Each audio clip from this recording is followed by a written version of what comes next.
Hi, this is Jaya. In this video, we shall see the summary of Way I Lived and What I Lived For, written by W.H. Thoreau. Come, let's go to the summary. Thoreau begins the essay by recalling the different places where he had lived before he came and settled down in Walden Pond. And when he's saying this, he quotes Roman philosopher Cato's words, where Cato warns that it is best to consider buying a farm very carefully before signing the papers. And he says that actually he was interested in buying a farm called Hallowell Farm, which was almost nearby the place where he is now. But at the last moment, when he was about to sign the papers and confirm the property, the owner's wife said that she is not interested in selling the farm, and therefore he was forced to buy another place, and that is how he came to Walden Pond. And since he has decided to live a life which is free and uncommitted, and to live a simplified life, he says it is better to live in a place like this where he is living now. And it has always been his dream to live in a wood where it is free of obligations and full of leisure. And why he says it is free of obligations is, being a popular person, when he is in the town, he will come across many people who come to talk to him, or even when they see him, they will come eagerly to meet him and say a few words.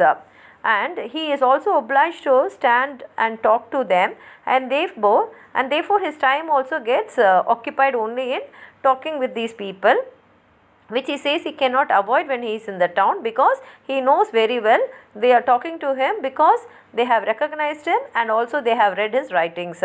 And he also wants some leisure time in his life so that he can do certain things which he wants to do, and therefore he says, I am very happy to be in this place. At the same time, he says it is so nice to be somewhere far off from the post office, which allows him to avoid social relationships usually the mail system represents. Why he says this is, generally when you go to the post office, he finds a lot of letters waiting for him, and naturally he will have to spend a lot of time reading the letters, and for many letters he will have to also write a reply, and there will be also certain letters asking him to send certain articles and within a particular time. So he will be forced to finish all that work which is assigned to him. Therefore his time will be spent in all this. But when he is far off from the post office, naturally that time, of course he has to read the letters later on, but at least the time which is given to him here, he can spend it as leisure time and he can use it for some other purpose. And he also remembers the day when he came here.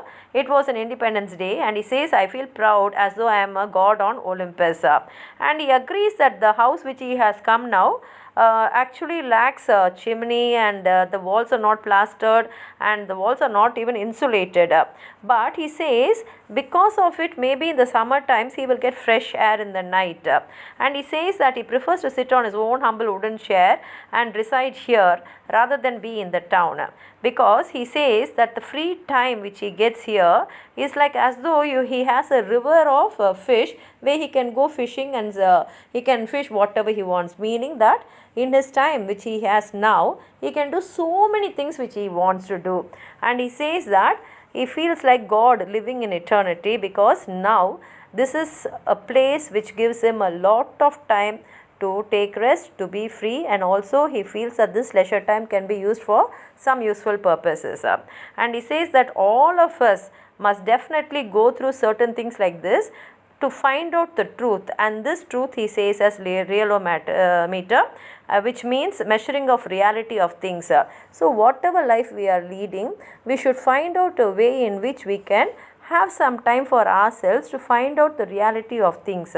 And another thing which actually delights him is, he says that he gets lots of time for reading, and he says that one of his best pastime is to read alone in the woods, and this solitude which he enjoys in the woods will not be compensated by any other thing. And even during the busy days of home building, he said that he kept the Homer's Iliad on his table throughout the summer, but only thing is he did not get time to read continuously. He had time only to glance at the book only now and then. And actually he praises the people who have the ability to read the ancient classics in their original form, that is in Greek and Latin, and not reading the translations which are offered in modern cheap press, because reading the original book gives you the correct essence of that reading and you can enjoy more. And he also compares a great leader to an athlete, because an athlete subjects himself to long training and regular exercises.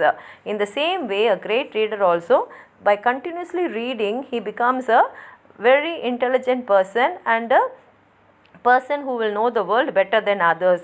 And he says that even a grand oratory will not impress him as much as a written book, and therefore a written book is considered something greater than a grand oration which he listens.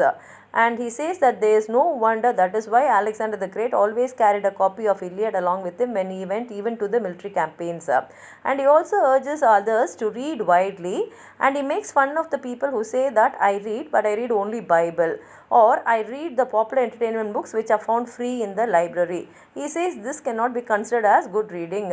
And another thing is, he says that modern society has progressed a lot in technology and transportation, but the real progress which mankind has to make is in the mind and soul.